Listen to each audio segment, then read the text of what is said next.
The big challenge we had over the course of the past several months is that what Russia was asking for to secure Paul Whelan's release was not something that we had to be able to give. That is a problem we are trying to solve. Our commitment to this is absolutely rock solid, intense, and this is as high a priority as the president has. Joining us now, John Kirby, Coordinator for Strategic Communications for President Biden's National Security Council. There, I got your title correctly.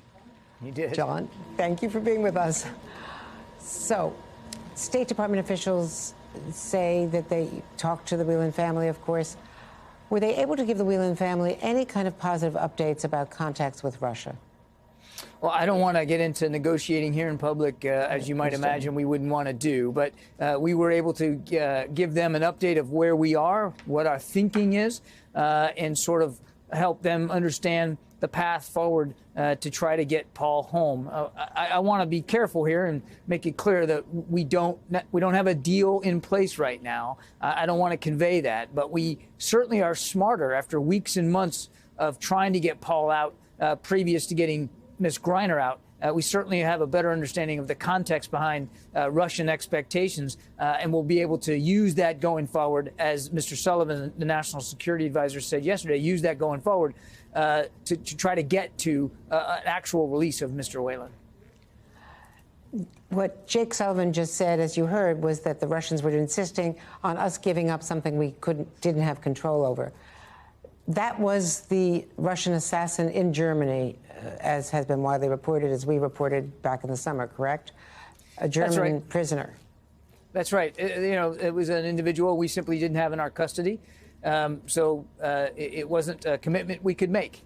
But again, as Mr. Sullivan said yesterday, we're going to continue to try to resolve that issue so that not the issue specifically with an individual necessarily, but resolve the issue that surrounded our inability to get Paul back, which is, trying to produce something we couldn't produce.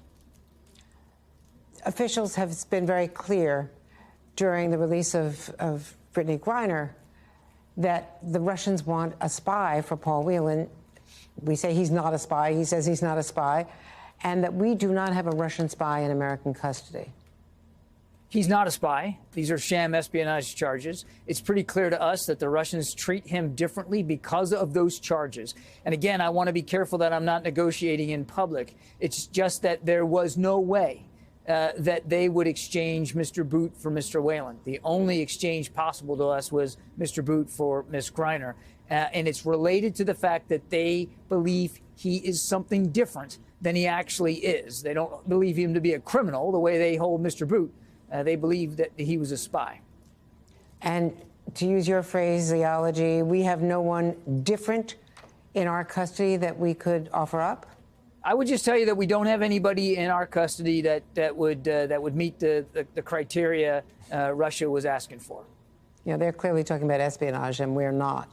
You know, I'll finish that thought, not put those words into your mouth. So let's talk about Brittany Griner and how she's doing. She's making a recovery at her own pace. We understand from her agent that she shot some hoops the other day. Yeah. There was a lot said about just her whole affect on the plane and how engaging she was. Talk to me about what you're hearing.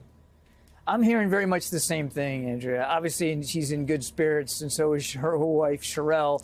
And all accounts that we're getting is that she's in good health. Now, we're not probing too deeply because this is a personal issue between her family, her doctors, and, of course, just herself. And so, but what we understand is that she's in good health. And she'll work through this reintegration care at her own pace. And how long it lasts will really be up to her, Sherelle, and the medical staff there in San Antonio. And then she'll be able to reintegrate as best as possible. And that's our goal here, is to make sure that before she begins the reassimilation into American society, that she can do so in confidence, both with mental confidence and physical confidence.